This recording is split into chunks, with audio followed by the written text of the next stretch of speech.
Bismillahirrahmanirrahim. Assalamu alaikum student. I am Miss Sadaf and as you know that we were doing the revision of our geography, the chapter 1 earthquake and volcanoes.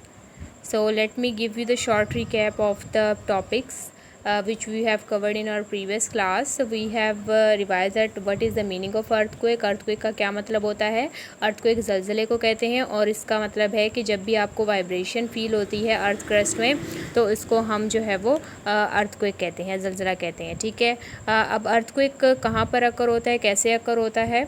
earthquake occur when there is a sudden release of pent up energy in the earth upper mantle. ठीक है, mental layer में जब भी mental layer से जब भी energy release होती है तो उसको हम अर्थ को कहते हैं। बेसिकली हमारी जो अर्थ है वो प्लेट से बनी हुई है, हर प्लेट एक दूसरी प्लेट के साथ जुड़ी हुई है। तो जब भी ये प्लेट्स आपस में टकराती हैं, कोई ज़मीन के अंदर जो एनर्जी है वो रिलीज़ होती है तो उसकी वजह से प्लेट्स टकराती हैं, तो उसकी वजह से हमें अर्थ को एक महसूस होता है। ठीक है, द पॉइंट एट विच अर्थ को एक अकर इज़ कॉल्ड फोकस। जहाँ पर अर्थ को एक आता है उसको हम फोकस पॉइंट कहते हैं और फोकस के ऊपर जो सरफेस होती है उसको हम एपिसेंटर कहते हैं। ठीक है, अच्छा, इसके बाद हमने पढ़ा था कि the vibration radiate from the focus in all direction as seismic waves.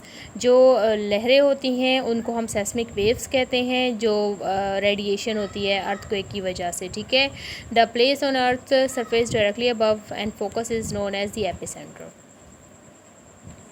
So this is the picture on page number 3 figure 1.2 and here it is shown the working of an earthquake कि जब earthquake आता है तो उसकी वजह से seismic waves आपको नज़र आ रही हैं। ठीक है, फोकस पॉइंट पर seismic waves अकर हो रही हैं और इस तरह से ये रेडिएट कर रही हैं throughout the focus, throughout the epicentre and you can see the shock waves. ठीक है, ये जो वेव्स हैं ये शॉक वेव्स कहलाती हैं और ये अर्थक्वेक के बाद हमें अक्सर फील होती हैं। So what is the seismograph? Seismograph is instrument that is used to measure the earthquake magnitude. Earthquake कितनी शिद्दत से आया है उसको मेजर करने के लिए हम सेस्मोग्राफ इंस्ट्रूमेंट यूज़ करते हैं।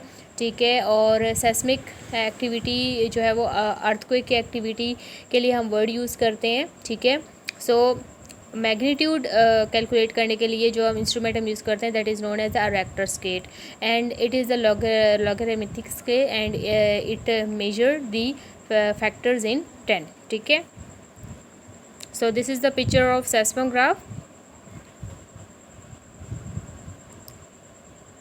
So here it is shown that what is the meaning of different magnitude. If the magnitude is 1, it means that the earthquake is not noticeable by people. If the magnitude is 2 and 3, it is also not noticeable by people. And if the magnitude is 4, it means that slight damage will be occur by earthquake. And if the magnitude is 5, it means the moderate damage will be occur.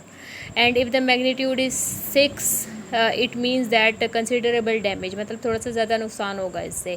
And if the magnitude is 7 mean the many building will be collapse. बहुत सारी जो बड़ी बड़ी building है वो तबाह हो जाएंगी और ब्रिजेस पुल जो है वो आपके गिर जाएंगे और बहुत ज़्यादा सीरियस डैमेज इससे हो सकता है। And if the magnitude is from 8 to 10, it means के ट्रेमेंडस डैमेज, बहुत ज़्यादा नुकसान होगा इससे, बहुत सारी जो आपकी बिल्डिंग्स हैं वो कोलैप्स हो जाएंगी, टकरा जाएंगी। So in this figure 1.4 on page number 5, here it is shown the ring of fire और यहाँ पर सबसे ज़्यादा जो है वो अर्थक्वेक अकर होता है। ठीक है, and it is known as the Pacific ring of fire and it is in the Pacific Ocean. So today our topic is the factors that affect the intensity of an earthquake. कौन से factors ऐसे हैं जो कि earthquake की intensity को affect करते हैं? The first one is the magnitude, the population density and the distance and depth from epicentre and the building material. The first one is magnitude. Earthquake with higher magnitude cause more damage. Earthquake magnitude with 2 would do less damage compared to another with a magnitude of 8. Means कि जितना ज़्यादा earthquake का magnitude होगा उससे उतना ही ज़्यादा damage cause होगा। For example अगर मैग्नीट्यूड 2 होगा तो इट्स मीन कि उसको लोग नोटिस भी नहीं कर पाएंगे और उससे बहुत कम नुकसान होगा as compare to the magnitude with 8 और 9 और 10, जिसकी वजह से बहुत ज़्यादा ट्रेमेंडस डैमेज होगा और बहुत सारी बिल्डिंग्स उससे कोलैप्स होंगी, बहुत सारी बिल्डिंग उससे जो है वो गिर जाएंगी। ठीक है, और इस यहाँ पर आपकी बुक में भी एक एग्जांपल दी हुई है जो कि एक लार्जेस्ट अर्थक्वेक आया था चाइल में इन 1960। ठीक है, और इसका जो मैग्नीट्यूड जो रेक्टर स्केल पर मेजर किया गया था वो 9.6 था और इससे बहुत ज़्यादा जो है वो नुकसान हुआ था। Population density and time of occurrence. Population density मतलब कि जितनी ज़्यादा जहाँ पर पॉपुलेशन होगी वहाँ पर उतना ज़्यादा नुकसान होगा। The number of people living in the affected areas is an important factor, यानी कि जिस एरिया में अर्थक्वेक आता है और वहाँ पर कितने लोग रहते हैं, इट्स मीन कि उतना ज़्यादा नुकसान होगा। अगर वहाँ पर ज़्यादा लोग रहते हैं तो इसका मतलब है कि वहाँ पर ज़्यादा ही नुकसान हुआ होगा। फॉर एग्ज़ाम्पल इन सिटी में जो है वो ज़्यादा लोग रहते हैं, अगर सिटी में जो है वो आ जाता है तो उससे कैजुअलिटीज़ यानी अमवात वगैरह बहुत ज़्यादा होंगी और नुकसानात भी बहुत ज़्यादा होंगे। So earthquake is sparsely populated areas are like to affect fewer people than in densely populated area. Therefore, an earthquake in a city can cause more casualties and damage than an earthquake in the countryside. ठीक है, अगर गांव वगैरह में ज़लज़ला आ जाता है तो गांव में जो मकान होते हैं वो कच्चे होते हैं और उनके मकान जो है वो बहुत ज़्यादा फासले पर होते हैं, बहुत बड़े बड़े मकानात होते हैं उन लोगों के, तो इतनी आबादी भी नहीं होती। आजकल तो गांव में कम लोग रहते हैं और शहर में ज़्यादा लोग रहते हैं, बिकॉज़ गांव के जो लोग हैं वो शहरों की तरफ जो है वो ट्रांसफ़र हो रहे हैं, माइग्रेट कर रहे हैं जॉब के लिए, एजुकेशन के लिए और फैसिलिटीज़ के लिए, क्योंकि गांव के जो एरियाज़ हैं वहाँ पर ज़्यादा फैसिलिटीज़ नहीं होती, तो इस वजह से लोग जो है वो सिटी साइड पे ज़्यादा मूव करें। सो जहाँ पर कम लोग होंगे वहाँ पर नुकसान ज़्यादा होंगे, जहाँ पर ज़्यादा लोग होंगे, फॉर एग्जांपल सिटी में अगर अर्थक्वेक आता है तो इससे जो है वो कैजुअलिटीज़ भी ज़्यादा होंगी। And the time of occurrence का मतलब है कि किस टाइम ज़लज़ला आ रहा है। फॉर एग्जांपल अगर दिन को आ रहा है तो लोग जो है वो बाहर चले जाएंगे, अगर लोगों को घरों में झटके वगैरह भी महसूस होते हैं, वाइब्रेशन फील होती है, तो लोग जो है वो घरों से बाहर चले जाएंगे। लेकिन अगर रात को आता है तो इसका मतलब है कि लोग सो रहे होंगे, लोगों को नहीं पता होगा, तो इससे ज़्यादा चांसेस हैं कि लोग जो है वो अपने घरों में ही ट्रैप हो जाएंगे, बंद हो जाएंगे और ज़्यादा डेथ्स होंगी, ज़्यादा मौत होंगी। लोग जो है वो बिल्डिंग्स के नीचे आ सकते हैं। और 1999 में जो है वो ताइवान में आधी रात को ज़लज़ला आया था, उसकी वजह से 2400 पीपल की डेथ हुई थी वो ताइवान में। So the next factor is the distance and depth from epicentre. Epicentre से जितना ज़्यादा फासला होगा उससे जो है वो क्या हमारे ऊपर, क्या लोगों के ऊपर इम्पैक्ट पड़ सकता है। Seismic waves reduce in intensity the further the travel away from the epicentre. Epicentre से जितना दूर जो है वो जो सेस्मिक वेव्स जनरेट होती हैं, पीछे हमने डायग्राम में भी देखा कि सेस्मिक वेव्स से जो वेव्स जनरेट होंगी वो जितना दूर के एरियाज़ होंगे उनको कम इफेक्ट करेंगी, और जो एपिसेंटर के करीब वाले एरियाज़ होंगे वहाँ पर सेस्मिक वेव ज़्यादा इंटेंसिटी के साथ जाएंगी, ज़्यादा रेडिएशन के साथ, तो वहाँ पर जो है वो नुकसानात भी ज़्यादा होंगे। Places near the epicenter is more extensive than damage to places further away. So जो places एपिसेंटर के करीब है वहाँ पर ज़्यादा नुकसान होगा और जो उससे दूर हैं वहाँ पर कम नुकसानात होंगे। बिल्डिंग मटेरियल मतलब कि बिल्डिंग आपके जो घर हैं जिस मटेरियल से बने हैं वो भी एक इम्पॉर्टेंट फैक्टर है। अगर मटेरियल अच्छा होगा, घर सीमेंट के बने हुए या यहाँ पर तो लेंटर सिस्टम भी है अब, ठीक है, अगर उस पर बने हुए हैं तो इट्स मीन कि अगर वहाँ पर अर्थक्वेक आता भी है तो घर को कोई नुकसान नहीं होगा। ठीक है, building built on foundation of stone are more likely to withstand seismic shaking and are less likely to collapse. जो बिल्डिंग जो है वो जिन घरों की फाउंडेशन जो है वो अच्छे स्टोन से होगी वो सेस्मिक वेव्स को बर्दाश्त भी कर सकेंगे, ठीक है, शेकिंग को बर्दाश्त कर सकेंगे और जो है वो कोलैप्स नहीं होंगे, गिरेंगे नहीं। Foundation of building should be of strong material, they should be flexible enough to withstand and absorb the shock wave that result from earthquake. So जो भी आपकी बिल्डिंग है उसकी जो बुनियाद है वो स्ट्रॉन्ग मटेरियल से होनी चाहिए, यानी कि वो फ्लेक्सिबल, इतना फ्लेक्सिबल होना चाहिए कि जो भी अर्थक्वेक की वेव्स हैं उनको जो है वो बर्दाश्त कर सके, उनको एब्जॉर्ब कर सके, जो कि अर्थक्वेक के रिज़ल्ट से होंगी। ठीक है, wood and steel are best material. बाहर अक्सर जो है वो आपने टर्किश ड्रामाज में देखा होगा, वहाँ जो है वो घरों में वुड ज़्यादा लगाया जाता है। इसी वजह से लगाया जाता है क्योंकि वो एब्जॉर्बिंग मटेरियल है और वो शॉक वेव्स को एब्जॉर्ब कर सकता है, और अगर अर्थक्वेक आता भी है तो बिल्डिंग जो है वो कोलैप्स नहीं होती। So the next topic is how earthquake impact people. Earthquake जो है वो लोगों पर कैसे जो है वो असरअंदाज होता है। First is the threat of tsunami, threat of landslide, disruption of services, destruction of property, destruction of infrastructure and the loss of life. So what is the meaning of tsunami. Tsunami कहते हैं जब समंदर में ज़लज़ला आता है तो उसको जो है वो हम सुनामीज़ कहते हैं। One earthquake occurs in sea it is known as tsunami. People living near sea experience a great deal of damage. So जो लोग सी के करीब रहते होंगे, अगर अर्थ में सुनामी आ जाता है तो उसकी वजह से उनको ज़्यादा नुकसान होगा, क्योंकि सुनामी की वजह से जो वेव्स हैं वो 10 मीटर तक चली जाती हैं। 10 मीटर जो है वो बहुत बड़ी हाइट है, मतलब कि एक नॉर्मल इंसान की जो हाइट है वो 1.8 मीटर होती है। आपकी बुक में जो है वो एग्जांपल दी हुई है on page number 7, figure 1.6 potential height of tsunami.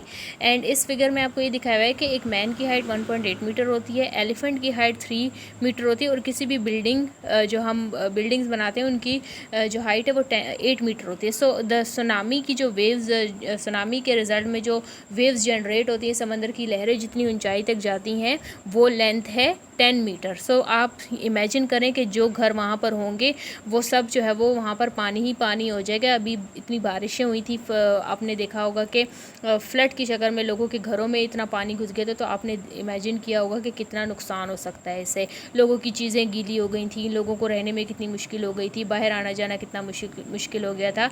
So these all are the impact on people.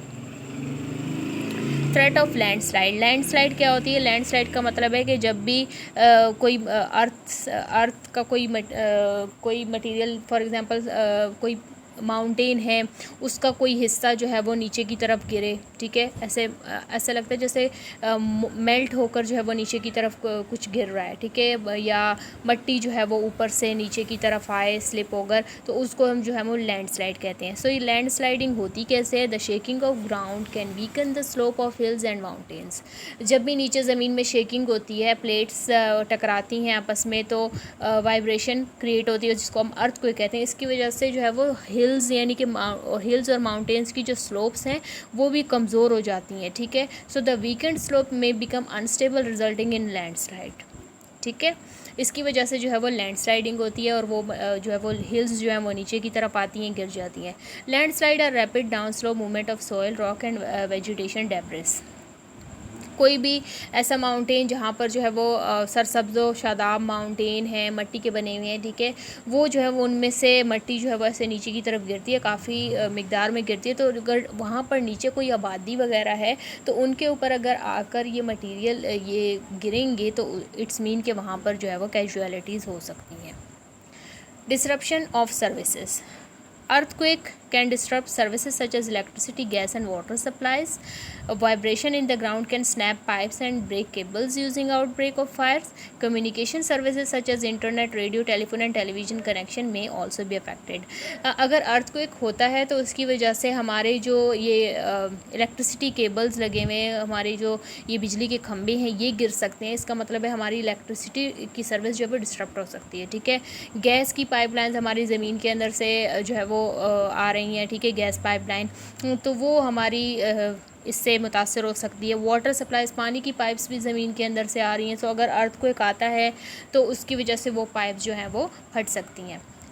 Okay, इसके अलावा कम्युनिकेशन सर्विसेज, आपने देखा होगा कि अक्सर लाइट जाती है तो हमारी इंटरनेट सर्विस भी इससे काफ़ी ज़्यादा अफेक्ट होती है, ठीक है। रेडियो, टेलीफोन एंड टेलीविज़न में इस तरह से कि जब लाइट जाती है तो केबल सर्विस हमारी ख़त्म हो जाती है। तो अगर अर्थक्वेक की वजह से हमारे इलेक्ट्रिसिटी केबल्स गिर जाएंगे तो इसका मतलब है ये सारी चीज़ें तो अफेक्ट होंगी, ठीक है। The next one is the destruction of property कैसे इससे तबाह होगी? Earthquake can cause widespread destruction of homes, people may become homeless and may reside at temporary shelters. लोगों के घर जो है वो अगर अर्थक्वेक की वजह से गिर जाते हैं तो इट्स मीन कि वो होमलेस हो जाते हैं, ठीक है, बेघर हो जाएंगे, और इसका मतलब है उनको कहीं पे टेम्प्रेरी शेल्टर लेना पड़ेगा, टेम्प्रेरी पनाह लेनी पड़ेगी उनको, किराए के घरों में रहना पड़ेगा। मे बी उनकी प्रॉपर्टी इतनी डिस्ट्रक्ट हो जाए कि वो किराए के घरों में भी रहने के लायक ना रहें और उनके पास कोई भी प्रॉपर्टी ना रहे, और इस वजह से जो है वो इनके ऊपर काफ़ी नुकसान हो सकता है। डिस्ट्रक्शन ऑफ इंफ्रास्ट्रक्चर, इंफ्रास्ट्रक्चर कहते हैं ये जो हमारी रोड्स हैं, बिल्डिंग्स हैं, ब्रिजेज़ हैं, इनको हम इंफ्रास्ट्रक्चर कहते हैं। अगर अर्थक्वेक आता है तो इट्स मीन के रोड पर जो है वो रोड्स हमारी तबाह हो सकती हैं, क्रैक्स पड़ सकते हैं, रोड का मटेरियल ख़राब हो सकता है, और ब्रिजेस जो है वो हमारे गिर सकते हैं। Transportation is disturbed and it is unsafe to use damage roads, और इससे हमारा जो है वो ट्रांसपोर्ट जो है वो मुतासर हो सकता है, और डैमेज रोड्स के ऊपर गाड़ियाँ चलाना जो है वो बहुत ज़्यादा नुकसानदेह हो सकता है, एक्सीडेंट्स वगैरह हो सकते हैं। ठीक है। The last one is loss of life. Loss of life कैसे, ज़िंदगी का लॉस कैसे हो सकता है। अब इतना हमने पीछे से टॉपिक पढ़ लिए, अब हमें पता चल गया होगा कि अगर एक जगह से ज़मीन फटती है तो उसका मतलब है कि वो जो घर है वो तो टूट जाएगा, वो गिर जाएगा।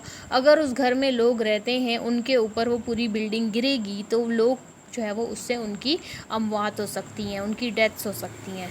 सो इसी वजह से जो है कह रहे हैं कि जितने भी अर्थक्वेक हैं और उससे एसोसिएटेड जितने भी हैज़र्ड्स हैं वो अर्थक्वेक जोन में उन लोगों के लिए बहुत बड़ा ख़तरा है। ठीक है। So that's it for now. The next topic जो हमारा है सुनामीज़ का, वो हम जो है वो अपनी नेक्स्ट क्लास में पढ़ेंगे, उसको हम रिवाइज़ करेंगे। Thank you so much. Best of luck. अल्लाह हाफिज़।